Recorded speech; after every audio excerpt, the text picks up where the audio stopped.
cuando nos corrijan, no creas que vamos a tener una actitud, ay, miras qué padre siento. Es más bien inconformidad. Algunas veces, cuando nos corrijan, vamos a querernos defender como ese proverbio mexicano que dice, nos vamos a querer defender como gatos panza arriba, porque no nos agrada.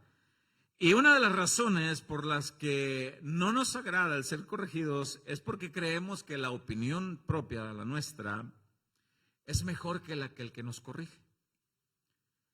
Entonces, no aceptar un error o no aceptar una corrección bien aplicada es un síntoma muy evidente de orgullo.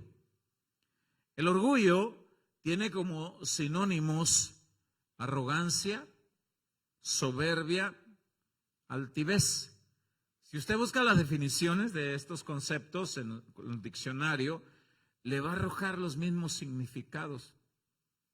El orgullo se define como la autoestima, la sobrevaloración desproporcionada, de sí mismo. La altivez tiene el mismo significado, se define como un sentido de superioridad que produce una conducta malvada y un trato insolente hacia los demás.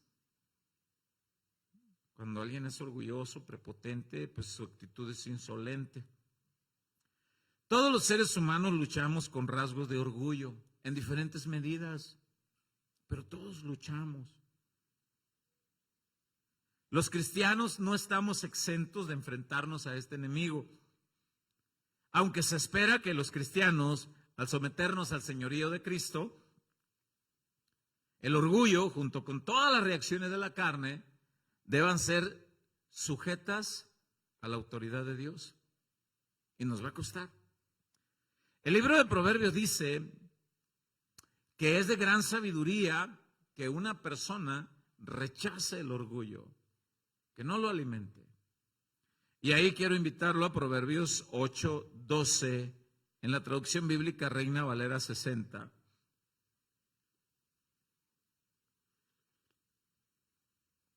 Proverbios 8:12 dice, yo la sabiduría, una vez más la sabiduría se personifica, yo la sabiduría habito con la cordura. Donde haya personas con cordura, ahí habita la sabiduría.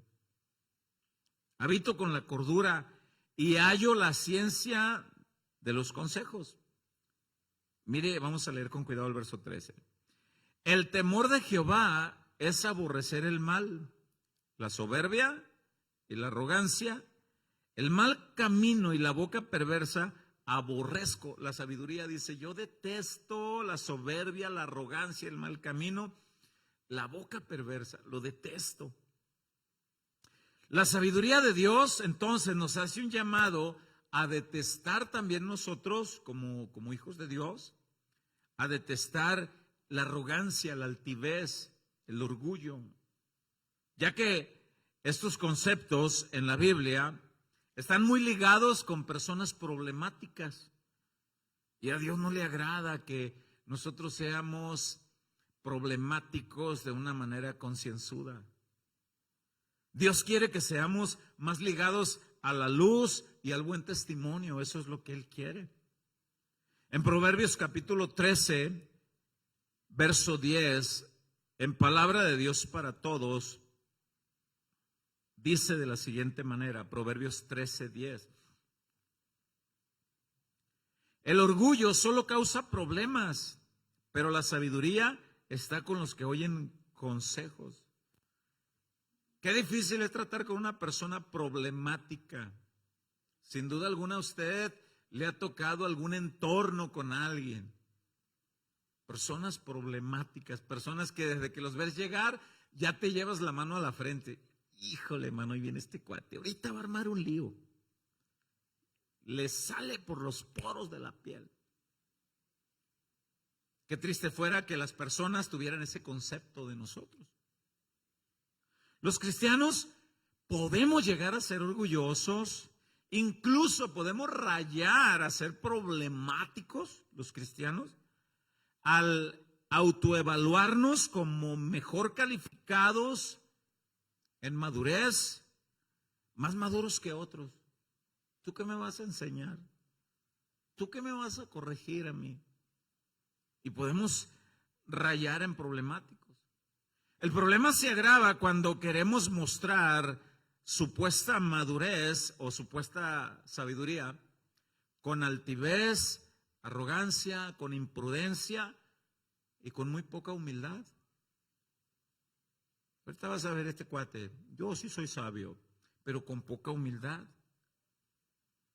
Vamos a leer en otro proverbio que es totalmente aplicable al tema de hoy, que es Proverbios capítulo 3, versículo 5, mientras que lo encuentra. Es probable que usted conozca algún cristiano problemático. Hay ciertas denominaciones cristianas que su enfoque es discutir, porque no compartimos, los mismos puntos doctrinales y ya te están esperando para discutir. En vez de aprovechar un buen tiempo de calidad, lo quieren aprovechar para discutir. Dice en Proverbios 3, versículo 5, debemos dejar margen al error. Palabras más, palabras menos, ahorita lo vamos a leer. ¿Cuántos de los que estamos aquí, hermanos, entendemos que no todo lo hacemos bien y que nos equivocamos? Pero no debemos de tener orgullo y altivez cuando nos hacen ver un error. Ya explicamos esto anteriormente. Tampoco debemos de ser orgullosos al hacer ver el error. Y en Proverbios 3:5 dice, fíate de Jehová de todo tu corazón. Mire cómo dice, pero vea lo que dice enseguida. Fíate de Jehová de todo tu corazón y no te apoyes en tu propia prudencia. No te apoyes en tu propio pensar, porque no todo lo hacemos bien. Sin duda alguna que nos equivocamos en algo. Mira, el verso 6 dice, reconócelo a Dios en todos tus caminos y Él enderezará tus veredas. Yo subrayé las palabras, Él enderezará tus veredas, porque cabe notar que confiar en la propia prudencia o en la autoevaluación nos puede llevar a caminos torcidos. Por eso dice ahí, enderezará tus veredas. No confías en tu propia prudencia, te puede llevar a caminos torcidos. Caminos que necesitan ser enderezados. Pero si hay orgullo, no nos vamos a prestar. La autoconfianza, dicen los siguientes versículos, nos lleva a actuar mal aunque creemos que estamos bien. Yo le hago una pregunta aquí. ¿Alguna vez usted ha pensado que está actuando bien y después de alguna manera se dio cuenta que se equivocó? Y hasta nos paramos en las puntitas de los dedos gordos de los pies. Óyeme, es que yo tengo la razón. Y después te diste cuenta y dije, yo estaba mal. Mire lo que dice el verso 7. No seas sabio en tu propia opinión. Teme a Jehová y apártate del mal. Hay que reconocer muchas veces que estamos mal. ¿Por qué? Dice el verso 8. Porque será medicina a tu cuerpo y refrigerio para tus huesos. Notemos que hay sanidad en todo nuestro ser. Hay sanidad en todo nuestro ser al reconocer un error. Hay paz, hay armonía. Al dejar la autoconfianza y la arrogancia y la altivez y dar margen que otro te corrija. Qué feo que en un estudio bíblico como este vengan personas predispuestas a solo hacer ver que todo lo que está diciendo el predicador está mal. Yo le voy a enseñar al pastor. Y sabe que no nos negamos a que alguien nos pueda enseñar. Pero hay otro punto, que hay personas que no vienen con espíritu enseñable. Y no estamos diciendo que un pastor lo sepa todo. Estoy hablando de las actitudes. Qué feo que el pastor tenga una actitud errada y fea, que no acepte un error. Pero qué feo que se lo hagan ver de una manera arrogante y altiva, soberbia. Qué feo. Hay sanidad al reconocer, hay sanidad en todo el ser, en todo el cuerpo, el refrigerio, los huesos, al reconocer que podemos ser corregidos y dejar la altivez. Al estudiar este tema, a mí me venía a la mente al menos un par de episodios que Jesús vivió con sus discípulos. ¿Sabía usted que Jesús tuvo 12 discípulos que no eran perfectos? Uno le llamaban Simón el Celote. ¿Sabe qué significa el celote? Los celotes eran unos pandilleros de aquella época. Y eran pandilleros que no les gustaba tregua. Ellos iban pero a matar. Jesús traía uno de ellos. Traía un publicano, Mateo, que era uno de los más tranzas cobradores de impuestos. Traía un incrédulo, Tomás, ¿se acuerdan? Traía dos impulsivos, los hijos de Zebedeo, Juan y Santiago, que nomás no pensaban como ellos y querían orar para que cayera fuego del cielo para que matara a la gente. Traía a Pedro, el mocha orejas. O sea, usted analiza el equipo de Jesús y no eran chicas palomas, así como usted comprenderá y como yo. O sea, estamos en el proceso de ser formados. Y hay al menos un par de episodios, en la Biblia que los apóstoles de Jesús tuvieron problemas de altivez y de soberbia entre ellos mismos. Voy a leer uno de ellos. Bueno, voy a leer dos. En Marcos 9:33, en Reina Valera 60, vamos a leerlo, mire, ¿qué episodio? Marcos 9:33, en Reina Valera 60, dice: y llegó a Capernaum, ¿quién? Jesús, ¿con quién? Con sus discípulos. Vamos a seguir leyendo. Y cuando estuvo en casa, llegaron a una casa, se hospedaron, yo me imagino que se quitaron los guaraches.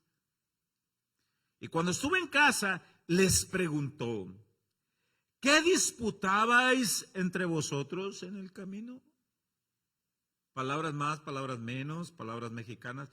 ¿Qué alegata traían ahorita ahí atrás? Pregunta: ¿usted cree que Jesús sabía lo que venían hablando? Absolutamente sí. Jesús quería ver si alguien se atrevía a decirle con verdad lo que venían hablando. ¿Qué disputabais entre vosotros en el camino? Verso 34. Mas ellos callaron, porque en el camino habían disputado entre sí quién había de ser el mayor entre ellos. Imagínate a Pedro decir: escúchenme bien, pelagatos, yo soy mayor que usted. Cálmate, Pedro. Los guanerjes: nosotros somos los chidos de la película. Cálmense, el celote. Aquí yo soy el bueno. Y Judas traía un traidor. Háganse las ilusiones todos. Yo soy el mero mero. Todos venían discutiendo. En otras versiones dice que venían discutiendo quién era el más importante entre ellos mismos. Orgullosos. En otro pasaje que es Juan capítulo 13, lo voy a mencionar por falta de tiempo, usted lo puede leer en su casa. Juan 13 dice que en una ocasión iban a cenar y era la costumbre lavarse los pies. Y usted dirá: ¿y por qué los pies? Si para comer se lava uno las manos. Resulta que en la cultura judía en aquella época las mesas eran bien bajitas y no se usaban sillas como nosotros. Algunos usaban cojines para estar en el suelo, otros nada. Y lo que hacían es que en el cojín no se sentaban, ponían el codo y los pies los extendían hacia un lado. Y resulta que los pies le quedaban bien cerquita al compañero. Pero con el desierto, el calor, los guaraches de baqueta, pues los pies no olían nada agradable. Y por respeto y por cultura se lavaban los pies antes de comer. El que lavaba los pies siempre era el servidor de todos, era el criado de un hogar, de una familia. En esa ocasión, en Juan 13, iban a comer, no había un criado allí. Así que todos esperaban que uno de ellos se levantara para lavarle los pies a los demás. Nadie quiso ser esa persona. ¿Y ustedes recuerdan quién fue el que se levantó a lavar los pies? El más humilde de todos, Jesús mismo. Él se levantó. ¿Por qué no lo lavaron los demás? Porque tuvieron un sentido de superioridad. ¿Y por qué yo? Imagínate a Pedro. ¿Y por qué yo te voy a lavar los pies, Judas? No, hombre, no te has cortado las uñas en un mes. Boanerges, ¿ustedes creen que yo les voy a lavar los pies? ¿Tienen los talones agrietados? No, hombre. Qué asco y andar tentándoles los pies a ustedes. Y el creador de todo se levanta y él lava los pies de todos. Porque los demás tuvieron sentido de superioridad. Notes entonces que aún los cristianos luchamos con ese enemigo llamado orgullo. ¿Y por qué yo? Proverbios dice que nosotros mismos no debemos de autoevaluarnos como personas buenas, justas, correctas, ni andar con bandera de sabio e inteligente ante nadie, menos ante una persona importante. Proverbios dice que es mucho mejor que otros te reconozcan por tu humildad, por tu buen ejemplo y por tu prudencia. Para salir para acá, había un auto estacionado justo en el portón de nuestra casa. Y había todo el espacio para el lado izquierdo y todo el espacio para el lado derecho. Pero ahí se le ocurrió estacionarse. Abrimos el portón y ya para salir, yo doy unos pasos hacia la calle para ver si había algún dueño. Y en la esquinita, un jovencito como de unos 18, 17 años, dice: perdón, señor, me dice, perdón, disculpe usted. ¿Usted es el señor de la casa? Sí, una disculpa de verdad, me dijo. En este momento retiro mi carro. Por favor, discúlpeme. Wow. ¿Qué me hubiera dicho Dios si hubiera yo empezado a salir? ¡Hey! ¿Qué no ven que es un lugar de un portón que es entrada y salida? Y Dios me dio un ejemplo ahí con una persona que al pasar por ahí lo reconocí. Es un joven hijo de unas personas de ahí cerca que yo tengo el entendimiento que no es ni cristiano. Proverbios dice: no te exaltes tú mismo, que otros digan, mira qué humilde. Y le dije a mi esposa, mira qué buena actitud del muchacho. Pregunta: ¿podrán decir de nosotros en donde quiera que estemos, mira qué buena actitud? Qué buena actitud de la hermana Alba. Mira, ¿ya te fijaste qué buena actitud tiene? Qué buena actitud tiene el hermano Germán. ¿Ya se fijaron? ¿Han visto al profe Limón? Qué buena actitud. Mire lo que dice Proverbios 25, verso 6 en Reina Valera 60. Proverbios 25, verso 6, Reina Valera 60. No te alabes delante del rey. O sobre una persona importante.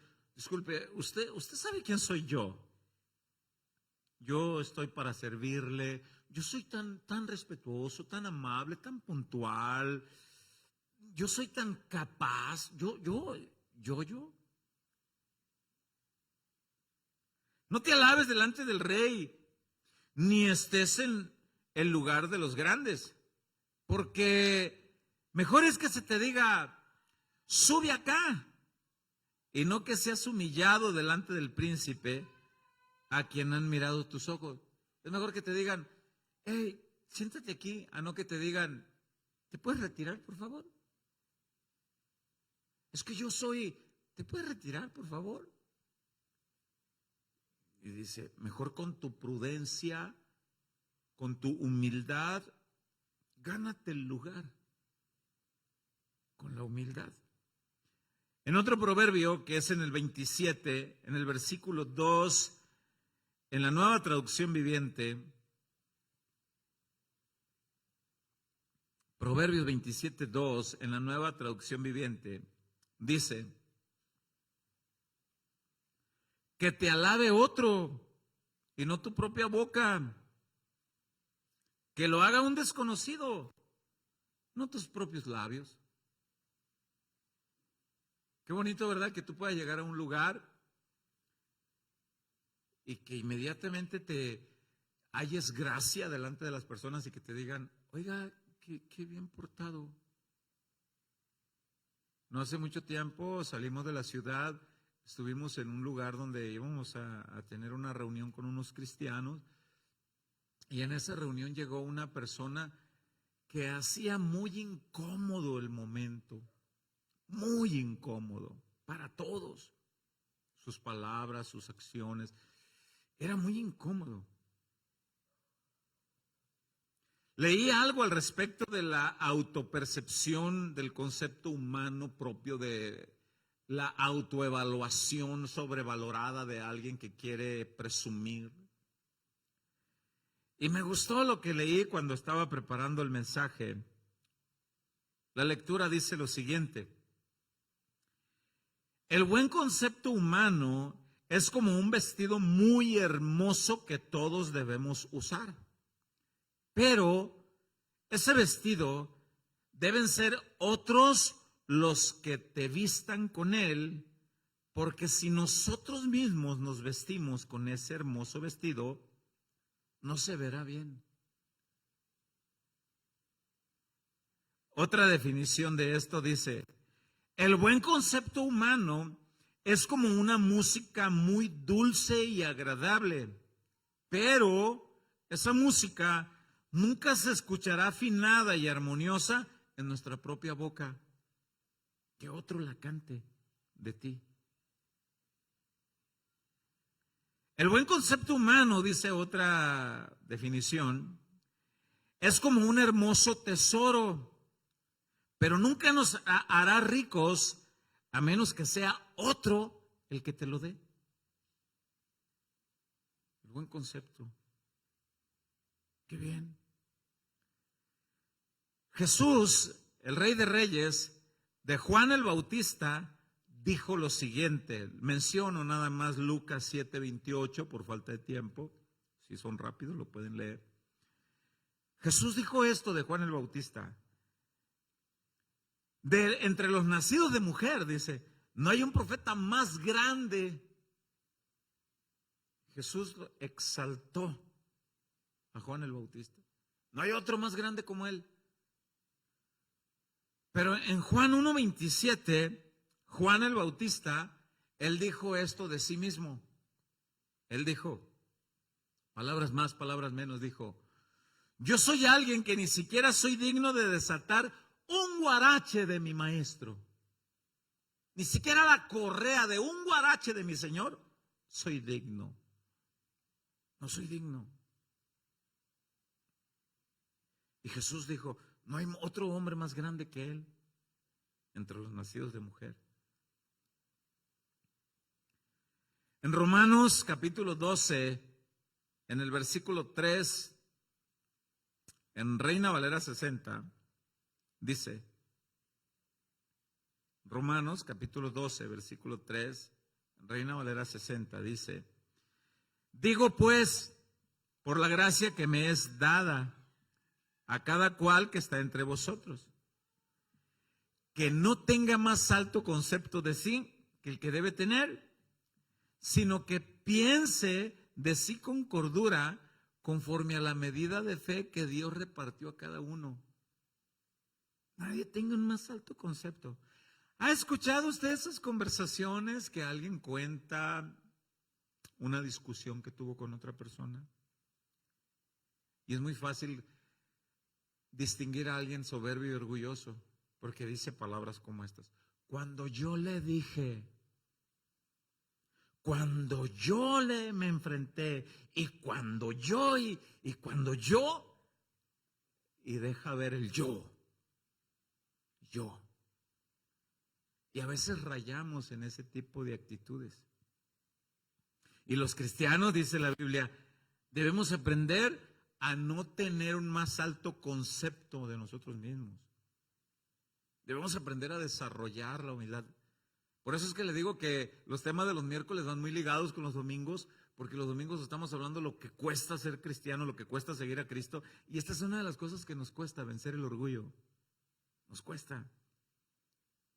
Pablo escribe, nadie tenga un más alto concepto de sí que el que debe tener. Mire, si el apóstol Pablo viviera en esta época y si fuera invitado a predicar a algunas iglesias cristianas de esta época, muchos pastores o muchos predicadores dirían, ¿qué te pasa, Pablo? ¿Cómo te atreves a decir que nadie tenga un más alto concepto de ti? ¿Por qué tienes tan baja autoestima? ¿Qué no sabes que somos hijos del rey y que lo merecemos todo? Porque eso es lo que se predica hoy. Tú eres hijo del rey y mereces todo. ¿Sabe qué es lo que usted y yo merecemos? Merecíamos el infierno. Y por la gracia de Dios somos salvos. ¿Sabe qué es lo más probable que Pablo le respondería a muchos predicadores de esta época? Pablo les diría, sin duda alguna, espérenme, el problema no es la baja autoestima. Yo lo que observo que el problema es una alta autoestima, que creen que todo lo merecen. Eso es lo que observo.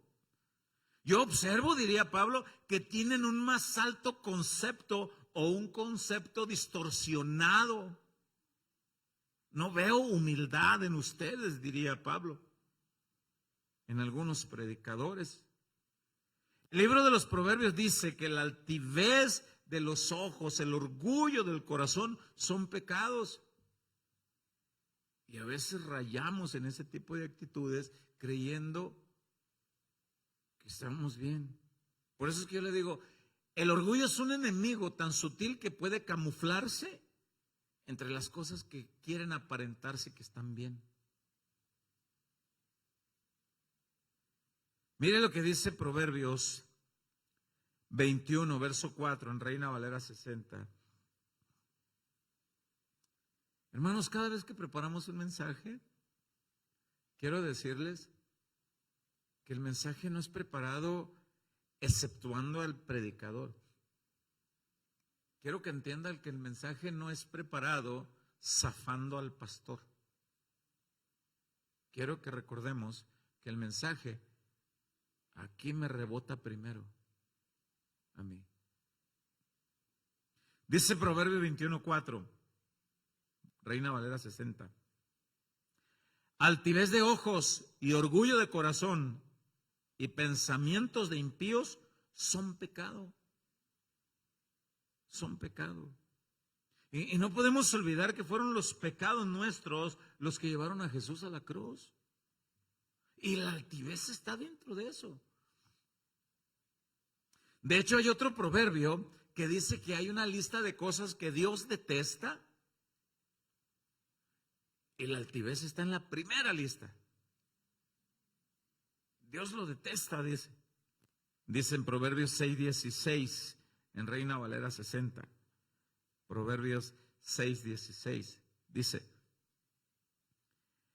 6 cosas aborrece Jehová, y aún 7 abomina su alma. La palabra abomina quiere decir le provoca náuseas a Dios.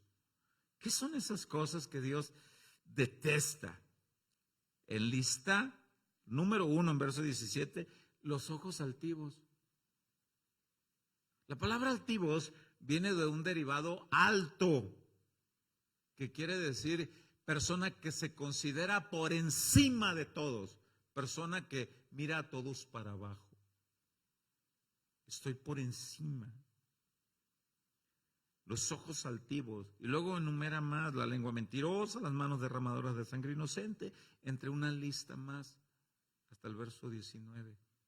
Pero los ojos altivos están en primera lista. ¿Por qué detesta a Dios tanto la altivez, la arrogancia, la soberbia, el orgullo? ¿Por qué Dios detesta estas definiciones? Y la respuesta es porque estas actitudes son reacciones que pretenden hacer por completo a un lado a Dios. No depender de Dios en nada. ¿Usted recuerda el primer altivo en toda la creación? ¿Quién me puede decir quién fue? Alguien que me diga, ¿quién fue el primer altivo, arrogante y soberbio en toda la creación? Satanás. Se enalteció tu corazón, dice Ezequiel 28, Isaías 14. Se enalteció tu corazón. Arrogante, altivo y soberbio dijiste, quiero ser igual a Dios. Fue el primer altivo. Por eso Dios detesta la altivez, porque trae una mala influencia y trae una pretensión de autodependencia humana y trae una pretensión de olvidarse de Dios, de hacer a Dios a un lado.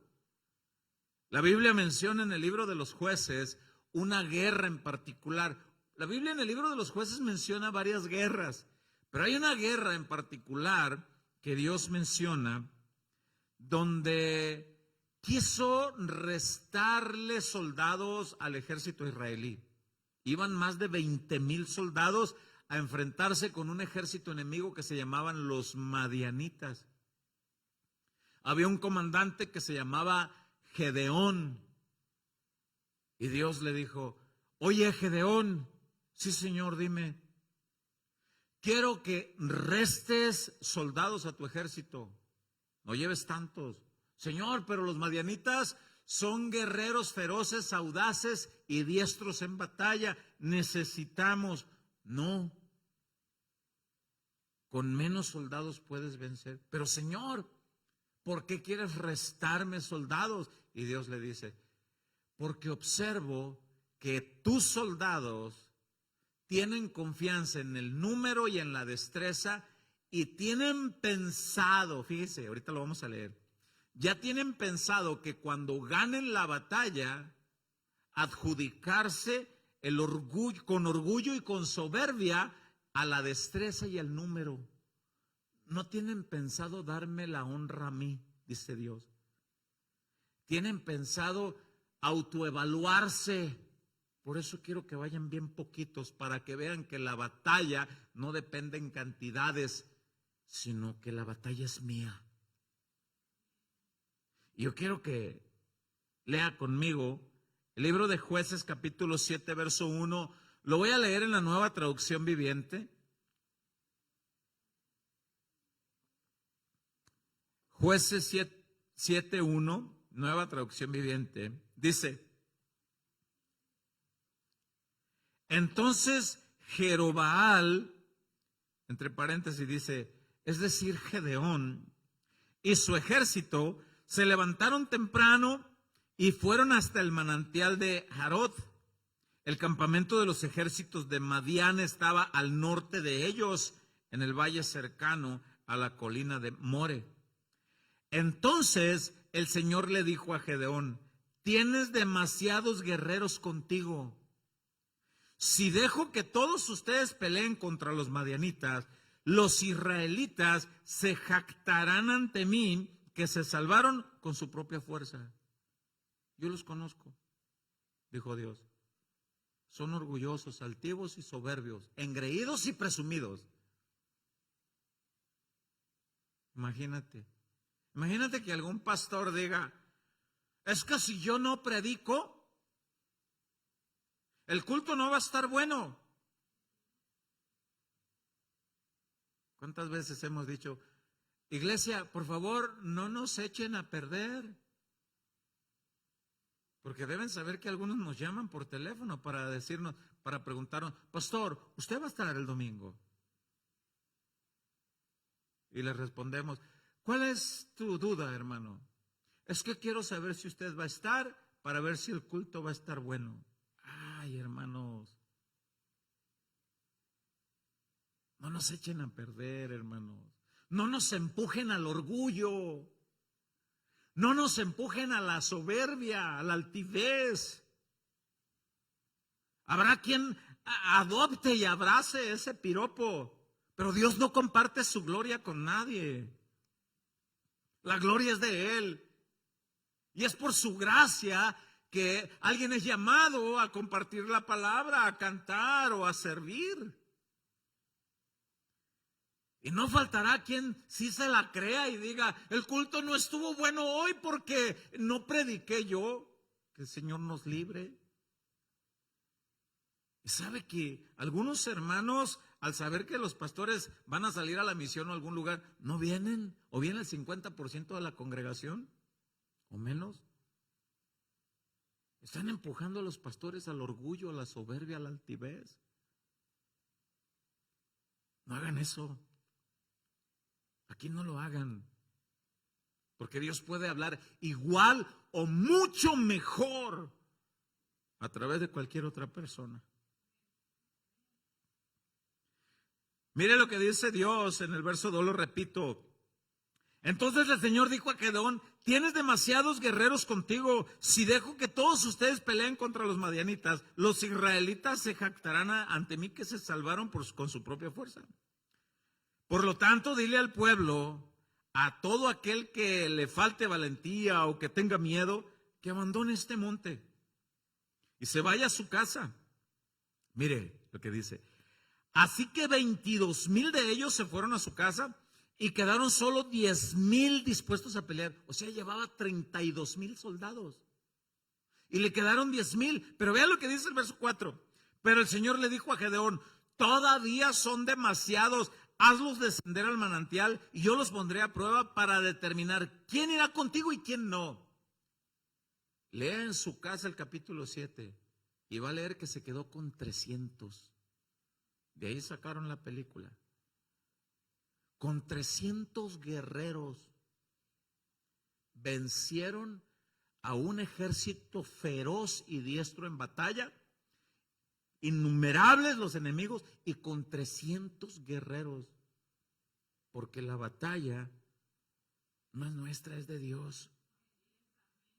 Yo no sé qué es lo que tú estás peleando, pero no es tu destreza, no es tu habilidad, no es tu cara bonita, no es tu logro académico. Si Dios está contigo, lo tienes todo. Pero si te refugias en la soberbia, en la altivez, en el logro académico, tú no sabes quién es mi compadre. ¿Y a mí qué me importa? Va a decir Dios, ¿quién es tu compadre? Yo soy el conocido de un vecino, que el vecino tiene un primo y el primo tiene un tío y el tío trabaja. No, mira nomás. ¿Qué árbol genealógico le estás haciendo?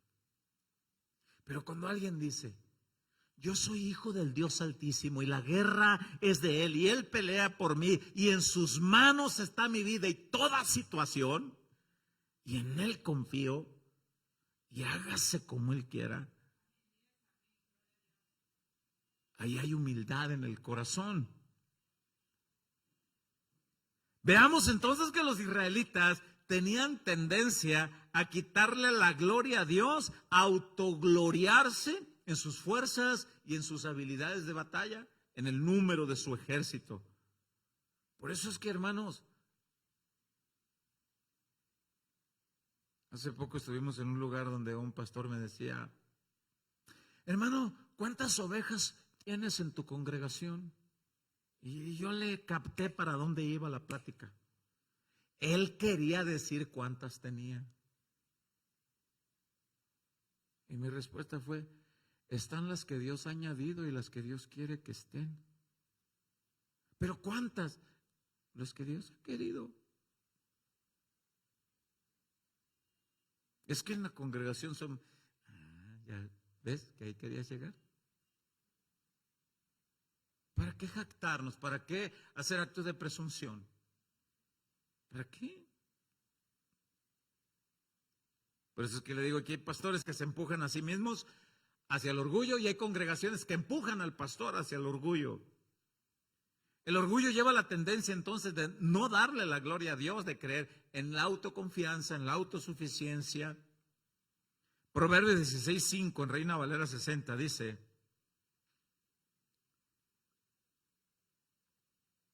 Proverbios 16:5 en Reina Valera 60 dice: abominación es a Jehová todo altivo de corazón, ciertamente no quedará impune. Es difícil, hermanos. Es difícil reconocer que alguien está siendo altivo. Es difícil cuando la altivez está a flor de piel y está a tope. Es difícil decir, ¿sabes qué? Me porté de una manera altiva, soberbia, arrogante. Me porté así. La Biblia dice que la razón por la cual el apóstol Pablo recibió un aguijón, la razón por la que recibió el aguijón fue para evitar que cayera en un orgullo extremo. La Biblia dice que el apóstol Pablo tuvo la tendencia a enorgullecerse de las revelaciones que Dios le permitía y de la manera como Dios lo usaba.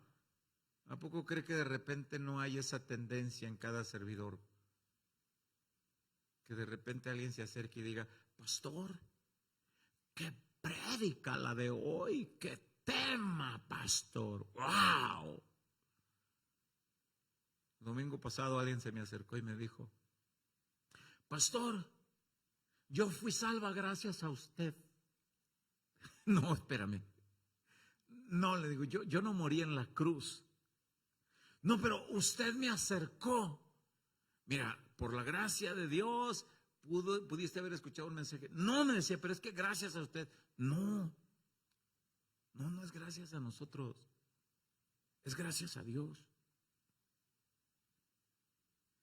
Y si hay esa tendencia de que de repente te digan, qué tema, pastor, qué manera de disertar la palabra.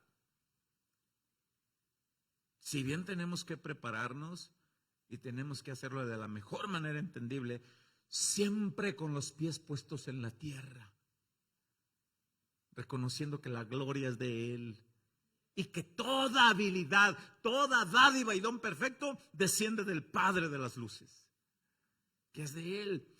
Segunda a los Corintios capítulo 12, verso 7, en la Nueva Traducción Viviente dice, Segunda a los Corintios, capítulo 12. Yo sé que la persona que se acercó lo quería decir con muy buen sentido, pero yo espero que con buen sentido también entienda que es Dios el único que salva. Segunda a los Corintios, capítulo 12, verso 7. Este es Pablo hablando, dice, aun cuando he recibido, estoy leyendo Nueva Traducción Viviente, aun cuando he recibido de Dios revelaciones tan maravillosas, vea lo que dice, así que para impedir que me volviera orgulloso, se me dio una espina en mi carne, un mensajero de Satanás para atormentarme e impedir que me volviera orgulloso. La Biblia no dice cuál era la espina. Los entendidos bíblicos creen que era una enfermedad, algo. Algunos creen que fue algo en los ojos con el destello de luz que miró en el camino cuando se le apareció Jesús en aquel destello de luz. Algunos creen que fue un dolor excesivo en sus ojos, otros creen que era ceguera, algunos piensan que era un tipo diabetes, que en aquel tiempo pues no había la tecnología para descubrir qué era lo que tenía. La Biblia no da detalles, solo dice que era como una espina en su carne, algo que le afligía, algo que lo dolía. Pero vea lo que dice en el versículo 8. En 3 ocasiones distintas le supliqué al Señor que me quitara el aguijón. ¿Y sabe por qué no se lo quitó el Señor? Si Dios le hubiera quitado ese freno a Pablo, Pablo se hubiera ensoberbecido, enaltecido, enorgullecido.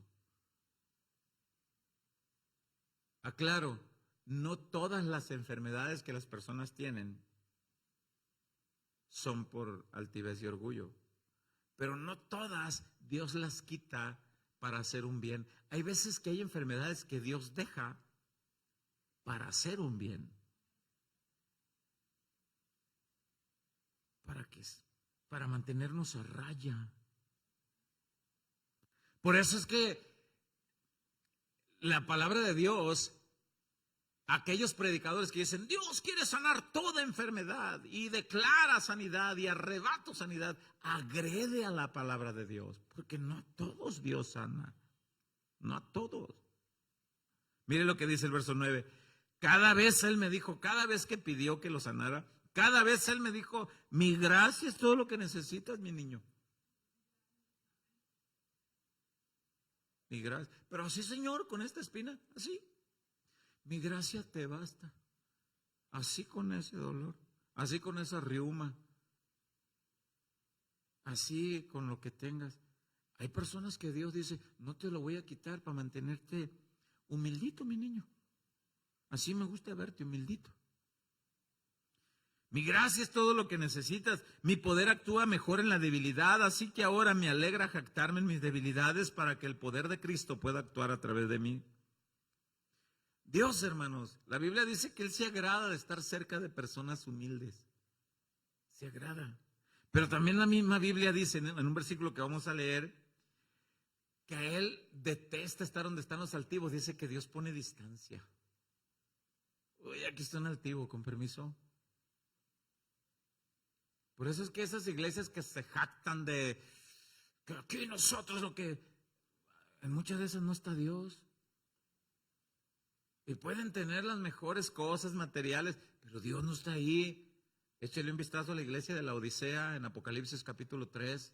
Se jactaban de tener lo mejor, las mejores pieles, las mejores medicinas, las mejores posiciones económicas. Y Dios les habló directo. Tienes todo, le dijo, menos a mí. ¿Y de qué sirve tener todo y no tener a Dios? ¿De qué sirve? Arrepiéntete, les dijo Dios. Yo estoy a la puerta, llamo, dice, ábreme. Lo echaron fuera. Por el amor, por el orgullo, por la altivez, por la soberbia. Miren lo que dice Salmo 138, verso 6 en la Nueva Traducción Viviente. Salmo 38, verso 6 en la Nueva Traducción Viviente. Dice, aunque el Señor es grande, se ocupa de los humildes, pero se mantiene distante de los orgullosos. Hay un peligro muy latente de ser heridos por ese enemigo llamado orgullo. Está ahí el peligro. Mayormente cuando se le da un cargo de autoridad a alguien que no tenía ese cargo, hagan gerente a alguien en una empresa que era quizá el almacenista o tenía un puesto menor, háganlo gerente y muchos de ellos toman una actitud altiva, arrogante, soberbia. Días antes se portaba bien. Oye, ¿qué le pasó a este cuate? Es que ahora es don gerente. Oye, pero es el mismo tipo. No, ya no, cambió. Es don gerente. Personas que son bien dóciles y tratables porque tenían un trabajo X, pero de pronto les dieron trabajo en el gobierno, en la policía municipal, en la policía estatal. Chéqueles la cara. Chéquele la actitud, porque tienen un puesto de autoridad. Es un peligro muy latente, aún en los cristianos, recibir un puesto de autoridad, porque el enemigo orgullo lo va a herir. Los va a herir si no tienen los pies puestos en la tierra. Y voy a leer un pasaje donde Jesús miró esa reacción en sus discípulos. Venían bien altivos. Fueron, hicieron algo por ahí y llegaron con el Señor. ¡Ja, ja! ¿Ya te diste cuenta, Señor? ¿Ya te diste cuenta lo que hicimos? Y el Señor los aterrizó de una manera suavecita y los, a ver, cate, nene, cate, mi niño. Y los aterrizó. Así nos aterriza a veces el Señor. A ver, mijito, aterrícele o le reviento el globo. Y entre más alto esté, el ramalazo, el costalazo va a doler más. Lucas 10:17, vamos a leerlo. En Reina Valera 60. Lucas 10:17. Dice, volvieron los 70, fueron 70 que Jesús envió a predicar, a sanar enfermos y a expulsar demonios. Fueron y regresaron. Mire lo que dice. Volvieron los 70 con gozo, pero vamos a ver ese gozo en qué sentido estaba. Diciendo, Señor, aún los demonios se nos sujetan en tu nombre. La respuesta de Jesús parece que no tiene sentido, pero mira cómo tiene sentido. Mire la respuesta de Jesús. Les dijo, yo veía a Satanás caer del cielo como un rayo. Imagínate a los discípulos. Y, Señor, te estamos diciendo que aún los demonios se nos sujetan en tu nombre. Y tú nos dices que veías al diablo caer del cielo como un rayo. ¿Qué nos quieres decir? Bueno, yo les decía que parece que no tiene nada que ver, pero los discípulos al regresar habían visto activo el poder que Dios les había dado, de expulsar demonios, de sanar enfermedades, que los demonios se sujetaban.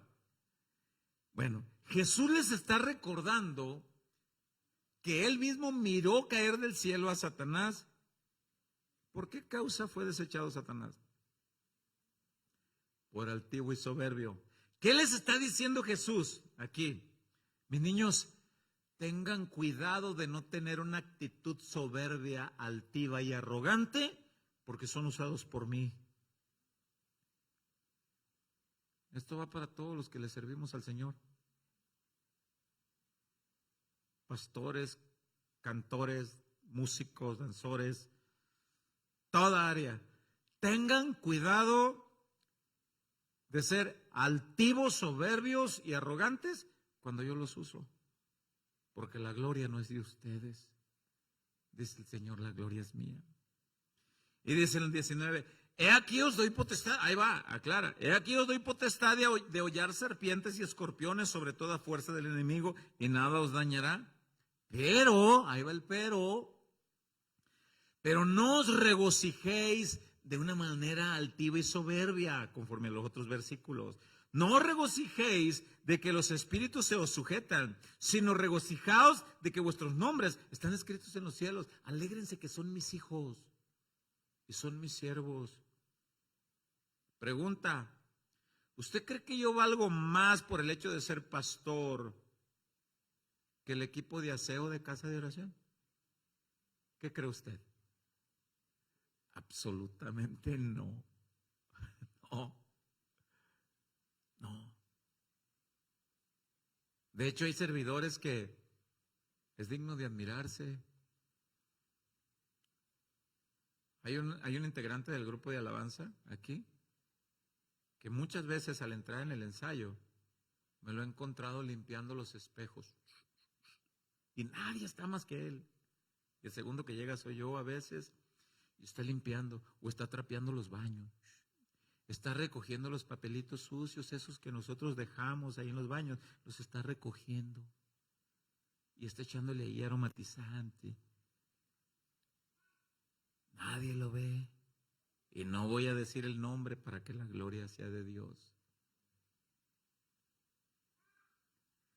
Tengan cuidado, dice aquí. No se enorgullezcan de la autoridad y el cargo que les doy, dice Dios. El apóstol Pablo le explica algo muy similar al pastor joven, pastor Timoteo, y le dice, cuando delegues cargos en la iglesia, ten cuidado de no delegar a un recién convertido, porque se la va a creer. Uno de los peligros de un recién convertido es el orgullo. Un recién convertido. Por eso es que no es bueno. Se convierte un cantante famoso y el siguiente domingo ya lo tienen predicando. Se la va a creer que es por él. Y mucha gente va porque van a ver la fama del cantante, no van a escuchar la palabra de Dios.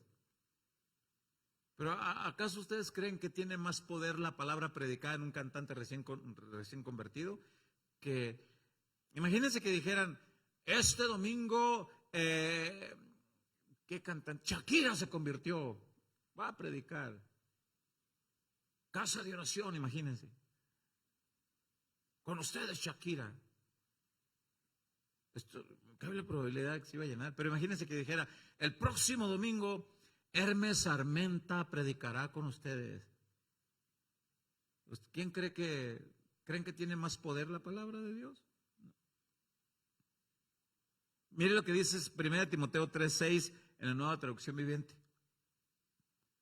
1 Timoteo 3:6 en la Nueva Traducción Viviente dice, un anciano, y aquí anciano no es la persona que tiene el cabello blanco por su edad, un anciano es un puesto de autoridad y servicio en la iglesia. Un anciano no debe ser un nuevo creyente porque podría volverse orgulloso. El diablo lo haría caer. Además, la gente que no es de la iglesia debe hablar bien de él, los inconversos, para que no sea deshonrado y caiga en la trampa del diablo. ¿De qué? Pues del orgullo. Hemos visto el orgullo entonces como enemigo de los hijos de Dios. Y es un enemigo que nos puede herir a nosotros. Pero la Biblia dice que hay gente que se enorgullece de vivir lejos de Dios.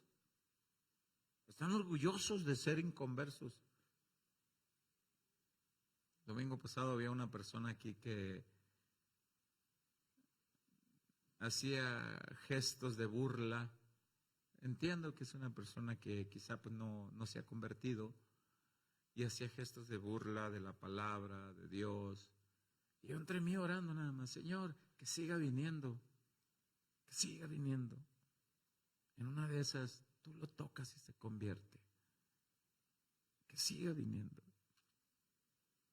Hay gente que se jacta, están orgullosos de no ser cristianos. Mire lo que dice Ezequiel 16:49, apuntando para el final.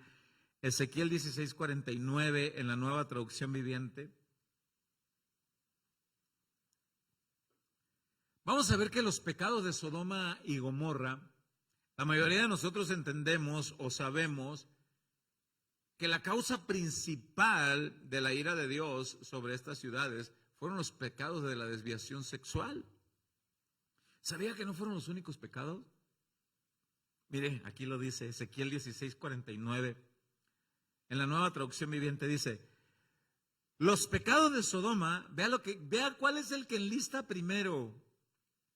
Los pecados de Sodoma, dice, eran el orgullo. Ellos estaban súper orgullosos de ser desviados en las orientaciones sexuales. Estaban orgullosos de ser prosperados económicamente. Recuerde que Lot decidió irse a Sodoma porque alzó sus ojos hacia las llanuras de Sodoma y Gomorra y miró más prosperidad. Y para allá se fue. Allá fácilmente vivían económicamente bien. Y estaban orgullosos de eso. Estaban orgullosos que nada les faltaba, que podían vivir una vida de libertinaje. Dice, los pecados de Sodoma eran el orgullo, la glotonería, tenían facilidad económica que podían comer a manos llenas lo que quisieran. Y la pereza. Mientras que afuera sufrían los pobres y los necesitados. Dice el verso 50. Ella, Sodoma, fue arrogante una vez más y cometió pecados detestables. A ella adjunta los demás pecados. Y cometió pecados detestables. Por eso la destruí como lo has visto, diciendo Dios en Ezequiel. El orgullo, la altivez, la autodependencia, entonces, bíblicamente, no dejan buenos resultados. En Proverbios 11:2 dice en palabra de Dios para todos, después del orgullo viene la humillación, pero la inteligencia está con los humildes. La altivez. Fíjese que Dios nos prueba porque en la reunión para varones yo les platicaba que mi esposa y yo íbamos por el periférico, hacia la línea. y del Aurozón que está por el periférico, yo miré que estaba estacionada una patrulla que como que estaba queriendo salir. Y cuando pasamos, mi esposa y yo, enseguidita prende la luz y hace el sonido de sus sirenas. Jamás me imaginé que era a nosotros que nos estaba parando. Y me detiene. Y me dice, ¿sabe por qué lo detengo? Sinceramente le digo, no. Porque te pasaste el semáforo en rojo. Y le digo, señor, aquí hay 3 testigos, le digo, que sabemos que no estaba el semáforo en rojo. Dios, usted y yo sabemos que no. Y el hombre me contesta y me dice, ¿y si yo digo que estaba en rojo? Le digo, pues lamentablemente va a ser mi palabra contra la de usted. Pues, ¿qué crees? Me dijo, yo digo que estaba en rojo y estaba en rojo. ¿Qué hay que hacer? Me dijo. Bueno, le digo, pues proceda como tenga que proceder. Pues me levanto una infracción y por dentro de mí yo decía, quieto, Nerón, quieto, Nerón. Porque da molestia y mi esposa me decía, es injusto lo que el hombre está haciendo. Dice, porque pues yo también miré que el semáforo no estaba en rojo. Es injusto, pero déjalo, dijo mi esposa, Dios se encargará. Y Dios nos estaba probando. Llego y le digo a mi esposa, pues vamos a pagar, le digo, porque se entiende que dan un lapso de 24 horas con 1% de descuento si lo pagas en las 24 horas. Llego allá y me dice la persona que me atiende, me dice, ¿sabes que te quitó ese privilegio? Ahí puso que no. Y te puso una pena, la máxima de salarios. Y este bandido, le digo. Así se llamaba el oficial, Esteban, y se apellidaba Dido. Digo, mira, este bandido. Dije, pues, ¿por qué hizo eso? Digo, bueno, pues, ni modo. Y me dice, y lo mismo te da, me dice la persona que está ahí, pagarlo ahorita o pagarlo antes que finalice el año, siempre y cuando no hagas cambio de licencia, vendas el vehículo o algún otro trámite, lo mismo puedes pagar hoy o puedes pagar. Pues le digo, pues como no traigo para pagarlo ahorita, pues lo pago después. Pero Dios nos prueba. Dios nos va probando. A ver cómo reaccionamos cuando nos corrigen, aunque en esa corrección fue injusta. Así que Dios nos hace un llamado a detectar en nosotros. Usted puede detectar el enemigo, ese enemigo que está camuflado entre nuestro interior. Usted puede echarse un vistazo. A ver, enemigo de orgullo, ¿será que estás por ahí? ¿Estás ahí dentro? Usted pudiera echarse un vistazo a ver si pudiera detectar el enemigo del orgullo en su ser, entre nosotros mismos. Porque Dios nos hace un llamado con la sabiduría. Y para concluir hago una pregunta. ¿Cuál es el antídoto contra el orgullo? ¿Quién me lo dice? ¿Cuál es la antítesis, lo antagónico, lo contrario al orgullo? La humildad. Entonces, ¿cómo podemos vencer el orgullo? Con humildad.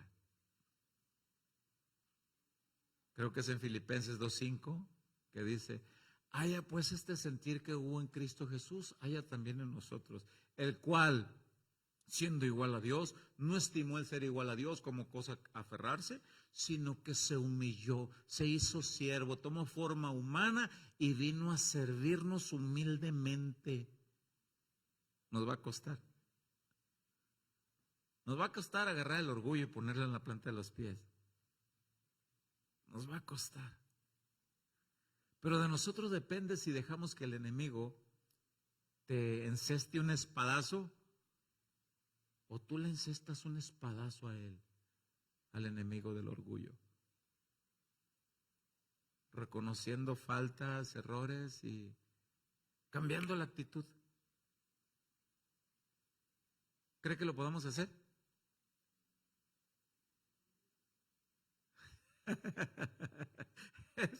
Esa respuesta me gustó.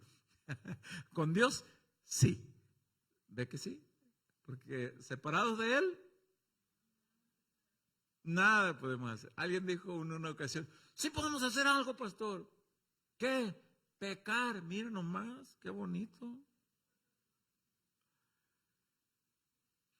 Pues Dios nos hace un llamado a vencer ese enemigo llamado orgullo, a detectarlo, a cuidarnos de él y a vencerlo. Quizá te ha herido. Quizá alguien aquí está herido por el orgullo. Alguien dijo en una ocasión, el orgullo produce amargura. Y la amargura es como un veneno que tú te tomas creyendo que le va a hacer daño a otro. No dejas que te hiera más. Y si alguien tiene que decirle al Señor, ayúdame, yo le batallo en esa área. Ayúdame, Señor. Señor,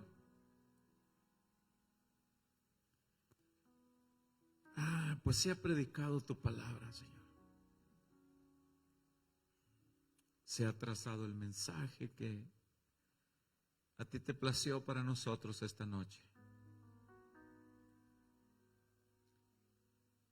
Es probable que alguno aquí estemos heridos por ese enemigo llamado orgullo.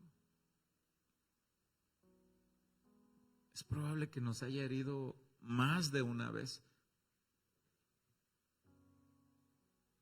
Queremos venir ante ti, Señor, para ser sanados